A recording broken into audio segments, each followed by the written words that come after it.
ಆರಾಮದಿನ್ ಮಲ್ಲು. ಅವ್ವ ನಾನು ಎಲ್ಲಿ ತಂಗ್ರ ರೊಟ್ಟಿ ತರ್ತಾತ್ ಮಾಡಿದ್ನಿ.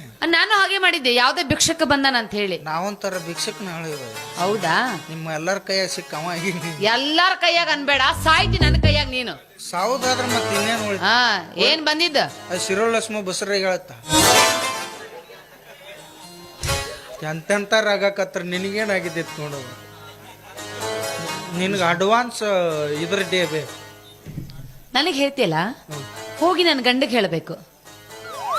ಒಳಗದನ್ನ ಹೊರಗೆ ಹೋಗ್ಯಾರ ಗಂಡ್ಗಣ್ಸ್ರಿ ಹೆಂಗೆ ಹೇಳೋದು ಬೇ? ನಿನ್ ಮುಂದೆ ಏನೋ ಎನ್ ಕಳ್ಳತ್ ನಾನು ಹೇಳಿನವ ಎನ್ ಕಳ್ಳಿನ ಅದನ್ನ ಗಂಡ್ಮಕ್ಳ ಮುಂದೆ ಹೆಂಗೆ ಹೇಳಕ್ ಬರ್ತೈತಿ? ಮತ್ತೆ ಇವತ್ತೇನೋ ದಾರೆ ಬರುವತ್ ನಾವು ಅಂತೆ ಆಗ್ತದ. ನಾಳೆ ಸ್ಕ್ಯಾನಿಂಗ್ ಮಾಡ್ಸಂಗ್ ಮಾಡಿಸ್ತೀನಿ.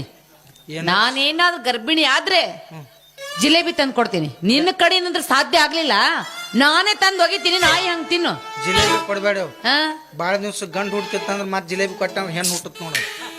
ಹಿಂಗ್ ಮಾಡ್ಬೇಡ. ಅಗಾವನ್ನ ಎಲ್ಲ ಹಿಂಗ್ ಮಾಡ್ಬಾರ್ದು. ಅದು ಹೋಲ್ ಬಿಡಿವ. ಯಾವ್ದು? ಅವಸರದಾಗ ಮರ್ತ ಬಿಟ್ಟಿದ್ನಿ. ಅಪ್ಪಾರು ಗಾಡಿ ಚಾವಿ ಕೊಡತ್ತ, ಅಲ್ಲಿ ಏನೋ ಕೋಟಿಗೆ ಬರ್ಬೇಕತ್ತೇವ. ಗಾಡಿ ಚಾವಿಯಾ ತರ್ತೀನಿ.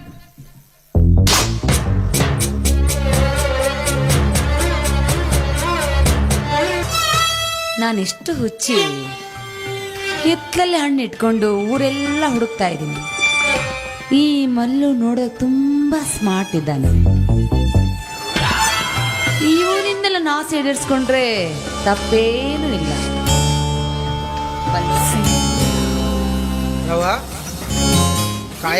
ಕಾಯಂ ಚಟನ ಐತೇನ್ರಿ ನಿಮ್ಗೆ? ಏನ ಒಬ್ಬೊಬ್ರ ಮಾತಾಡೋದು ಹಾಗಿಲ್ಲ ಮಲ್ಲು. ಆ ಕಾಯಿಲೆ ಹೋಗ್ಬೇಕಂದ್ರೆ ಹಳದಿ ಗುಳಿದೆ ತಗೋಬೇಕವ್ನಿ. ಅವ್ರ ರೂಪಾಯಿ ಕ್ಯಾಟ್ ಸಿಗ್ತಾವ ಅಲ್ಲಿ ಇದ್ರಾಗ ಕಿರಾಣಿ ಅಂಗಡಿ. ನೀನ್ ಅದ ತಗೊಂಡ್ಯಾ? ಅದು ತಗೊಂಡ್ ನೀವು ನನಗೆ ನಿತ್ತ ಬಿಟ್ಟು ಕೆಟ್ಟ ಜಾಡ್ಸಾಕತ್ತ. ಒಂದ್ ಕೆಲ್ಸ ಮಾಡು, ಹೇಳ್ಬೇ. ಬೆಡ್ರೂಮ್ ಇದೆ ಚಾವಿ, ತಗೊಂಡ್ ಬಾ ಹೋಗು. ಒಲೆವಾ ಹಿಂಗ್ಯಾಂಗ ಆಕತ್ ಬೇ ನಿಮ್ ಬೆಡ್ರೂಮ್ದಾಗ ನಾ ಯಾಕೆ ಬರಕ್ ಹೋಲಿ? 4 ಮಂದಿ ನೋಡಿರ್ ಕಾಲ್ ಮರ್ಲಿ ಹೊಡೆದಾರ ನಾನು. ಅಲ್ವಾ ನೀನ ತುಂಬ ನೀನ ಕೊಡ ಅಲ್ಲಿ ಅಪ್ಪಾರ ಅಲ್ಲೂ. ನೀವೇನು ಹೊರಗಿನವ್ರಲ್ಲ, ಬೆಡ್ರೂಮ್ಗೆ ಹೋಗಿ ಚಾವಿ ತಗೊಂಡ್ ಬನ್ನಿ. ನೀ ಎಲ್ಲ ಅತಿ ಯಾರು ಎಲ್ಲಿರ್ಬೇಕು ಅಲ್ಲಿದ್ರನ್ನ ಚಂದ. ನಾವು ಕೆಲಸದವ್ರು ಎಟ್ಟಾಗ್ಲಿ ಬೆಡ್ರೂಮ್ ಮಠ ಅಂದ್ರೆ ಹೆಂಗವ ಮಲ್ಲು? ಹೇಳಿ. ನನ್ನ ಸುದ್ದಿ ಬೆಳೆಸಿ ಮಾತಾಡೋಕ್ ಬರಲ್ಲ. ಇವತ್ತೊಂದಿನ ನೀ ನನ್ನವನಾದ್ರೆ ಈ ಆಸ್ತಿ ಎಲ್ಲ ನಿನ್ನ ಹೆಸರಲ್ಲೇ ಬರ್ಕೊಡ್ತೀನಿ. ಏನಂತೀಯ? ಇವತ್ತು ನನಗ ನಿನಗೆ ಅಂದ್ರೆ ನಾನು ದತ್ತಕ್ಕೆ ತಗೋಬೇಕಂತ ಮಾಡ್ರಿ ಅಲ್ಲ. ತೊಗೊಂಬೇಡ್ರಿ. ಅವ್ ನನಗೂ ತಂದೆ ತಾಯಿ ಯಾರಿಲ್ಲ. ನೀವಾರ ದತ್ತಕ್ಕೆ ತಗೊಂಡ್ರೆ ಹಾಲು ಕುಡಿದು ಜೋಪಾನ ಹಾಕದ. ಎಷ್ಟು ಮಬ್ಬನ ಮಗಪ್ಪ ನೀನು. ಯಾಕೆ ಬೇ? ಅಲ್ಲ ಹೇಳಕತ್ತೀನಿ, ತಿಳಿತಾ ಇಲ್ವಾ? ಇಲ್ವ ಮತ್ ನೀ ಒಟ್ಟು ಆಸ್ತಿ ನಿನಗ ಆಸ್ತಿ ನಂದಿ ಮತ್ ದತ್ತಕ್ಕೆ ತಗೋತಿದ್ದಾರೆ. ದತ್ತಕ್ಕೇನು ಬೇಡ. ಬೇಡ ಅದು ನೀನ್ ಹೂ ಅಂದ್ರೆ ನಾಳೆ ನನ್ನ ಗಂಡ ಡೈವರ್ಸ್ ಕೊಟ್ಟು ನಿನ್ನೆ ಮದುವೆ ಆಗ್ತೀನಿ. ಈ ಮನೆಯಲ್ಲಿ ಆರಾಮಾಗಿ ರಾಜಂತರ ಆಯ್ತಾ? ಯಾವ ನಾ ಸಣ್ಣವಿದ್ರು ಒಂದ್ ಮಾತು ಕೇಳ್ತೀನಿ, ಹೇಳ್ತೀಯ? ಹೇಳು. ಈ ಕೆಲವೊಂದಿಷ್ಟು ಶ್ರೀಮಂತರ ಮನೆ ಹೆಣ್ಮಕ್ಳು ಹಿಂಗೆ ಇರ್ತಿರ್. ಮನ್ಯಾಗ ಕಾರ್ ಓಡಿಸೋನ್ ಮೇಲೆ ಲವ್ ಮಾಡೋದು, ಇಲ್ಲ ತೋಟದಾಗ ಕೆಲಸ ಮಾಡೋನ್ ಲವ್ ಮೇಲೆ ಲವ್ ಮಾಡೋದು.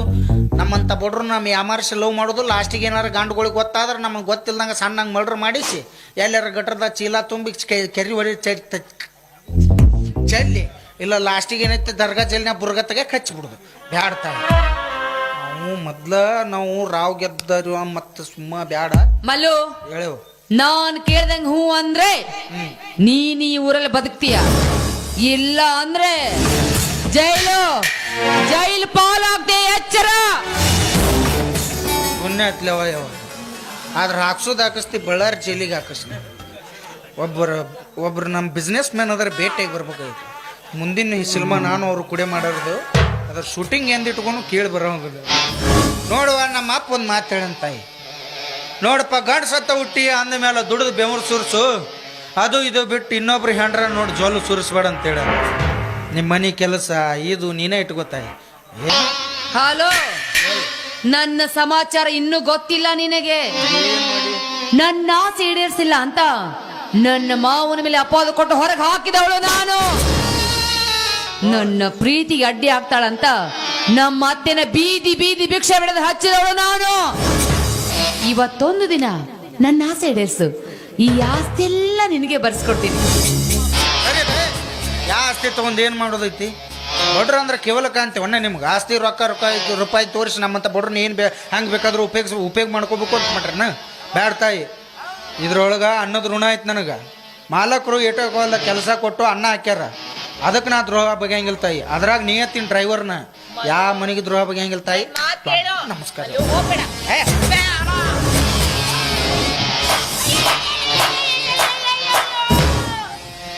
ಸರಿ ಸಮಯಕ್ಕೆ ಬಂದ್ರಿ, ಇಲ್ಲಾಂದ್ರೆ ಈ ಮಲ್ಲು ನನ್ನ ಶೀಲನೆ ಹಾಳು ಮಾಡ್ತಿದ್ದಾನೆ. ಓ ಫ್ಯಾಂಟಾಸ್ಟಿಕ್! ಈ ನಿನ್ನ ಕಾಮ ಚಪಲತೆ ನಟನೆಯನ್ನು ಕಂಡು ಆಸ್ಕರ ಪ್ರಶಸ್ತಿ ಕೊಡ್ಬೇಕಾಯ್ತಾಳ.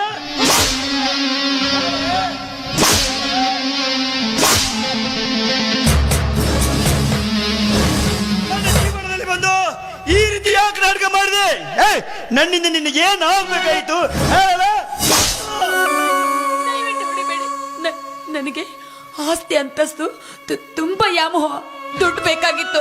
ಅದಕ್ಕೆ ನಿಮ್ಮನ್ನ ಪ್ರೀತಿ ಮಾಡಿದಾಗಿ ನಾಟಕ ಮಾಡಿ ನೀನು ಜೀವನನೇ ಹಾಳು ಮಾಡಿಬಿಟ್ಟೆ. ದಯವಿಟ್ಟು ಕ್ಷಮೆ ಎನ್ನುವ ಶಬ್ದ ನಿನ್ನ ಬಾಯಿಂದ ಬರು ಕುಡಿದು. ಹೆಣ್ಣಿನ ಮಾತು ಕೇಳಬಾರದು, ನೆರಳಿನ ಬೆನ್ನು ಹತ್ತಬಾರದು ಅಂತ ಈ ಹೆಣ್ಣು ಎಂಬ ಮಾಯೆಯ ಬೆನ್ನು ಹತ್ತಿ ನನ್ನ ನನ್ನ ಮುತ್ತಿನ ರತ್ನಗಳನ್ನೇ ಕೈದುಕೊಂಡ ಪಾಪಿ ನಾನು, ಪಾಪಿ.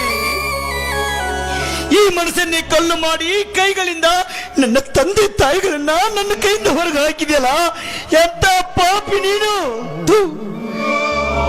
ಇಷ್ಟೆಲ್ಲ ಮಾಡಿದ್ದು ಬರೀ ಹಣ ಹಣ ಹಣ ದುಡ್ಡಿಗಾಗಿ ಈ ರೀತಿ ಮಾಡಿದೆಯಲ್ಲ, ಲಜ್ಜೆಗೆಟ್ಟವಳೆ. ಹಣಕ್ಕಾಗಿಯೂ ಸೂಳಿಯು ಕೂಡ ರಸ್ತೆ ಇಳಿದು ಬಂದು ನಿತ್ರೆ ಬೇಕಾದಷ್ಟು ದುಡ್ಡು ಗಳಿಸ್ತಾನೆ. ಆ ಸುಳಿಗೂ ನಿನಗೂ ಏನು ವ್ಯತ್ಯಾಸ? ಏನು ವ್ಯತ್ಯಾಸ? ಗರತಿ ಎಂಬ ಪಟ್ಟಕ್ಕೂ ಸೂಳಿ ಎಂಬ ಪಟ್ಟಕ್ಕೂ ಅಜಗಜಾಂತರ ವ್ಯತ್ಯಾಸವಿದೆ.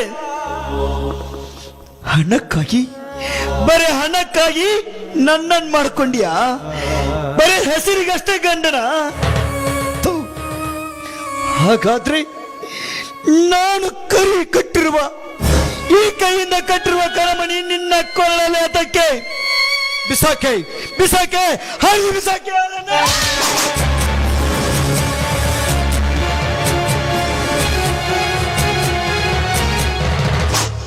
ಕರಿಮಣಿ, ಈ ಕರಿಮಣಿ ಕಟ್ಟಿದ್ದು ನೀನಲ್ಲ. ನೀನೇ ನನ್ನ ಕರ್ಕೊಂಡು ಬರ್ಲಿಲ್ಲ, ನಿಮ್ಮ ತಂದೆ ತಾಯಿ ತೋರಿಸ್ಲಿಲ್ಲ, ಅಗ್ನಿ ಸಾಕ್ಷಿಯಾಗಿ ನನ್ನ ಕೋಳಿಗೆ ತಾಳಿ ಕಟ್ಟಲಿಲ್ಲ.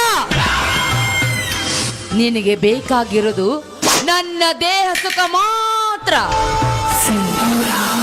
ಅಂದಾಗ ರಿಜಿಸ್ಟರ್ ಆಫೀಸಿಗೆ ಕರ್ಕೊಂಡು ಹೋದೆ, ಹಾರ ಹಾಕಿದೆ, ಈ ಮನೆ ಕರೆತಂದೆ, ನನ್ನ ದೇಹ ಸುಖ ಅನುಭವಿಸಿದೆ.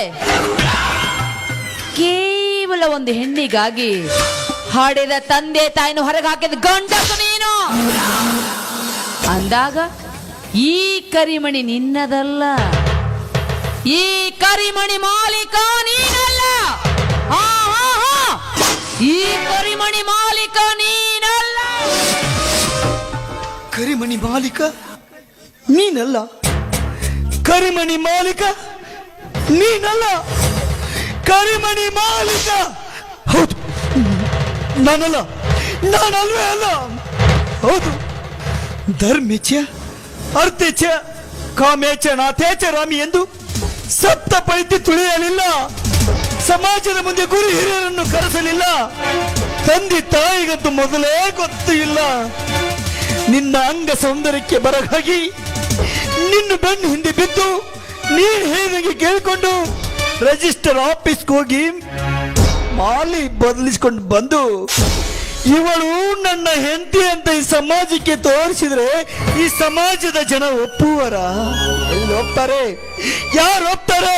ಅಯ್ಯೋ, ಇವಾಗ ಗೊತ್ತಾಗ್ತಾ ಇದೆ ನಾನು ತುಂಬಾನೇ ತಪ್ಪು ಮಾಡಿಬಿಟ್ಟೆ ಅಂತ ಇವಾಗ ಗೊತ್ತಾಗ್ತಾ ಇದೆ. ತಂದೆ ತಾಯಿ ಬಂಧು ಬಳಗ ಗುರು ಹಿರಿಯರು ನಿಶ್ಚಯ ಮಾಡಿದ ಹೆಣ್ಣನ್ನ ನಾನು ಮದುವೆ ಆಗಿದ್ರೆ ಈ ನನ್ನ ಬಾಳು ಬಂಗಾರವಾಗ್ತಾ ಇತ್ತು. ಆದ್ರೆ ನಿನ್ನ ಮಾತು ಕೇಳಿ ನಾನು ಮೋಸ ಹೋಗ್ಬಿಟ್ಟೆ, ನನ್ನ ಮನೆಯ ಸ್ಮಶಾನ ಮಾಡಿಸ್ಕೊಂಡೆ. ಆದ್ರೂ ನಾನು ನಿನ್ನ ಬಿಡಲ್ಲ. ಆದ್ರೂ ನೋಡ್ಬಲು, ನಾನು ಬರುವವರೆಗೂ ಮನೆ ಕಡೆ ಜೋಪಾನ. ನನ್ನ ತಂದೆ ತಾಯಿ ಎಲ್ಲಿದ್ರು ನಾನು ಹುಡುಕ್ತೀನಿ, ಅವ್ರ ಕಾಲಿಗೆ ಬಿದ್ದು ನನ್ನ ಕ್ಷಮೆ ಕೇಳಿಸ್ತೀನಿ, ಅನಂತರ ಇವಳ ಕತೆ ನಾನು ಮುಗಿಸ್ತೀನಿ.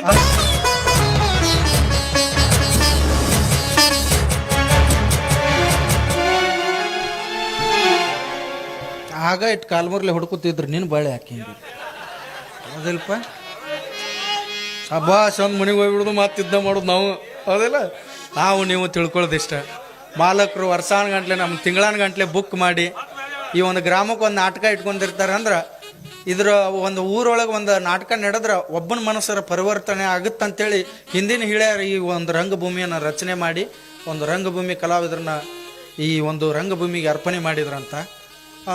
ಈ ಒಂದು ನಾಟಕದ ಒಂದು ಕಾರ್ಯಕ್ರಮದ ಅರ್ಥ ನಿಮಗೆ ಈಗಾಗಲೇ ತಿಳಿತಿ ಅನ್ಕೊಂಡಿನಿ. ಕರಿಮನಿ ಮಾಲೀಕ ನೀನಲ್ಲ. ಯಾಕಂದ್ರೆ ಸಂಬಂಧಗಳು ಈಗ ಭಾಳ ಥರ ಸಂಬಂಧಗಳು ಕೂಡ್ಯಾವ. ಮೊದಲ ತಿಂಗಳಾನುಗಂಟ್ಲೆ ಮದುವೆ ಕಾರ್ಯಕ್ರಮ ನಡೀತಿದ್ದು, ಅವ್ರ ಜೀವನ ಸುಖಕರವಾಗಿ 100 ವರ್ಷ ಗಂಟ್ಲೆ ಬಾಳ್ತಿದ್ದು. ಆದ್ರೆ ಹಿಂಗಿಲ್ಲ. ಈಗ 1 ತಾಸ್ನ್ಯಾಗ ಮ್ಯಾರೇಜ್ ಹಾಕೋ, 2 ತಾಸ್ನ್ಯಾಗ ಡೈವರ್ಸ್ ಹಾಕ. ಹಿಂಗದಾವ. ತಂದೆ ತಾಯಿ ನಮ್ಮನ್ನ ಅತ್ತಾಗ ರಂಬಿಸಿ ನಮಗೆ ತುತ್ತು ಮಾಡಿ ಉನ್ನಿಸಿ ಜೋಪಾನ ಮಾಡಿರ್ತಾರಂದ್ರೆ ನಮಗೆ ತಕ್ಕಂಥದ್ದು ನಮ್ಮ ಮನೆತನಕ್ಕೆ ತಕ್ಕಂಥದ್ದು ಮದುವೆ ಮಾಡ್ತಿರ್ತಾರೆ. ಆದ್ರೆ ನಾವು ಅವಸರಕ್ಕೆ ಬಿದ್ದಾಗ ಇಂಥವು ಎಲ್ಲಾರ ಚಂದ ಅನಿಸಿದ್ವು ಅಂದ್ರೆ ತಂದು ಮನೆಗೆ ಹೋಗಿಸ್ಕೊಂಡ್ಬಿಡ್ತೀವಿ.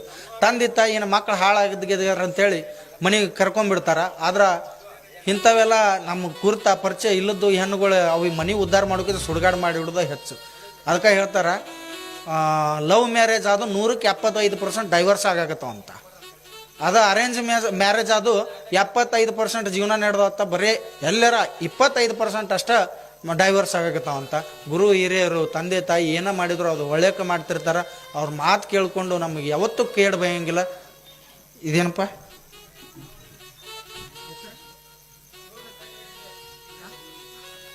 ಸುರೇಶನ ಹಂಗರ್ಗಿ ಇವರಾದ್ರು ನಮ್ಮ ಸಂಘಕ್ಕೆ 100 ರೂಪಾಯಿ ಕಲಾಕಾಣಿಕೆ ಕೊಟ್ಟಿರ್ತಾರೆ. ಅವ್ರಿಗೂ ಕೂಡ ದೇವರು ಆಯಸ್ಸು ಆರೋಗ್ಯ ಕೊಟ್ಟು ಕಾಪಾಡಲಿ. ಈ ಒಂದು ಕಾರ್ಯಕ್ರಮಕ್ಕೆ ಇಲ್ಲಿವರೆಗೂ ಶಾಂತ ರೀತಿಯಿಂದ ಕುಳಿತಂಥ ಎಲ್ಲ ನನ್ನ ಗಣ್ಯಮಾನ್ಯರಿಗೂ ತಂದೆ ತಾಯಿಯಂದ್ರಿಗೂ ಅನಂತ ಕೋಟಿ ಪ್ರಣಾಮಗಳನ್ನು ಸಲ್ಲಿಸುತ್ತಾ, ಅದೇ ತರನಾಗಿ ಈ ಒಂದು ಕಾರ್ಯಕ್ರಮಕ್ಕೆ ಅತ್ಯುತ್ತಮವಾಗಿ ಸ್ಟೇಜ್ ಹಾಕಿರ್ತಕ್ಕಂಥ ನೀವು ರೇಣುಕಾದೇವಿ ಡ್ರಾಮಾ ಸೀನ್ಸ್ ತುಂಗಳವರೆಗೂ ಕೂಡ, ಅದೇ ತರನಾಗಿ ಅತ್ಯುತ್ತಮವಾಗಿ ಸಂಗೀತ ಹಾಕಿರ್ತಕ್ಕಂಥ ನಮ್ಮ ಯಮುನ್ ಕುಮಾರ್ ಗಿರ್ಸಾಗರ್ ಹಾಗೂ ಸಹೋದರ ಶ್ರೀಶೈಲ್ ಗಿರ್ಸಾಗರ್ ಅವರಿಗೂ ಕೂಡ ಅನಂತ ಕೋಟಿ ಧನ್ಯವಾದಗಳನ್ನು ಅರ್ಪಿಸುತ್ತೇನೆ. ಇಲ್ಲಿವರೆಗೆ ನಿಮ್ಮ ಮುಂದೆ ಪ್ರಸ್ತುತಪಡಿಸಿದಂಥ ನಾಟಕ ಕನಸುಗಾರ ಕವಿ ರಮೇಶ್ ಎಚ್ ಬಡಗೇರ್ ಅವರು ಬರೆದಂಥ ಕಲಾಕೃತಿ.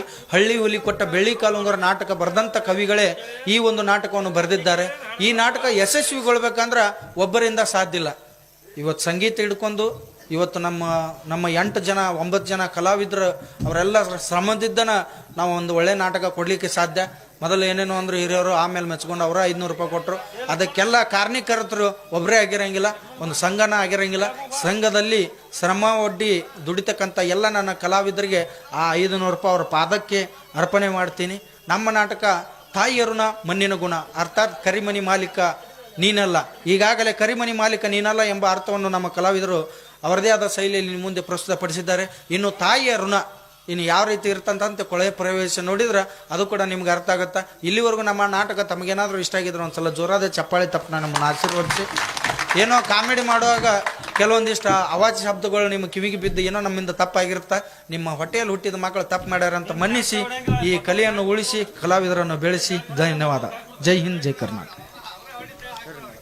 ಇಲ್ಲಿಯವರೆಗೆ ಇನ್ನೂ ಎಷ್ಟು ಸನ್ನಿವೇಶ, ಒಂದು ಸನ್ನಿವೇಶ, ಒಂದು ಡ್ಯಾನ್ಸ್, ಇನ್ನೊಂದು ಸನ್ನಿವೇಶದ ನಾಟಕದ ಆಮ್ಯಾಗ ಒಂದು ಡಾನ್ಸ್ ಅದ. ದಯವಿಟ್ಟು ಅದನ್ನು ಕೂಡ ಇಲ್ಲಿಯವರೆಗೆ ಹೆಂಗೆ ಶಾಂತ ರೀತಿಯಿಂದ ನೋಡ್ಕೊಂಡು ಬಂದಿರಿ ಅದೇ ರೀತಿಯಿಂದ ಶಾಂತ ರೀತಿಯಿಂದ ನೋಡ್ಕೊಂಡು ತಮ್ಮ ತನು ಸಹಾಯದಿಂದ ನಮ್ಮನ್ನ ಈ ನಾಟಕವನ್ನ ಸ್ವೀಕರಿಸಬೇಕು. ಅದೇ ರೀತಿಯಾಗಿ ಈ ನಾಟಕದ ಕಲಾವಿದರೆಲ್ಲರೂ ವೇದಿಕೆಗೆ ಬರಬೇಕಾಗಿ ಕೇಳ್ಕೊಳ್ತಾ ಇದ್ದೇನೆ. ನಮ್ಮ ಮಾಲಕರೆಲ್ಲರೂ ಕೂಡ ನಿಮ್ ಜೋಡಿ ಒಂದು ಫೋಟೋ ಹೊಡ್ಕೋತಾರ. ದಯವಿಟ್ಟು ಎಲ್ಲ ಕಲಾವಿದರು ವೇದಿಕೆ ಹತ್ರ ಬರಬೇಕು.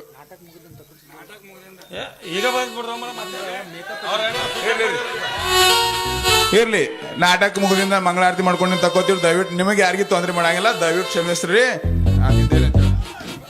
ಒಂದು ಡ್ಯಾನ್ಸ್ ಹಾಗೂ ಒಂದು ಕೊನೆಯ ಸನ್ನಿವೇಶದೊಂದಿಗೆ ನಮ್ಮ ನಾಟಕ ಮಂಗಲ ಸ್ವರೂಪಗೊಳ್ಳುವುದು. ನಮ್ಮ ನಾಟಕ ಏನಾದ್ರು ತಮಗೆ ಇಷ್ಟ ಆಗಿದ್ರೆ ವಿಠಲ್ ಚಿಕ್ಕಲ್ಗೊಂಡೆ ಅಂತ ಯೂಟ್ಯೂಬ್ನಲ್ಲಿ ಆಗಲಿ ಇನ್ಸ್ಟಾಗ್ರಾಮ್ನಲ್ಲಿ ಹೊಡೆದ್ರೆ ನನ್ನ ನಂಬರ್ ಸಿಗುತ್ತೆ. ಕಾಂಟ್ಯಾಕ್ಟ್ ಮಾಡಿ. ಆಜುಬಾಜು ಹಳ್ಳಿಯಲ್ಲಿ ಒಳ್ಳೆ ನಾಟಕ ಇತ್ತು, ಚೆನ್ನಾಗಿ ಮಾಡಿದ್ರು ಅಂತೇಳಿ ನಿಮ್ಮ ಪ್ರೀತಿ ಸಹಕಾರ ಇದ್ರೆ ಈ ಒಂದು ತಂಡ ಅತ್ಯುತ್ತಮವಾಗಿ ಬೆಳೀತದೆ. ಜೈ ಹಿಂದ್, ಜೈ ರಂಗಭೂಮಿ.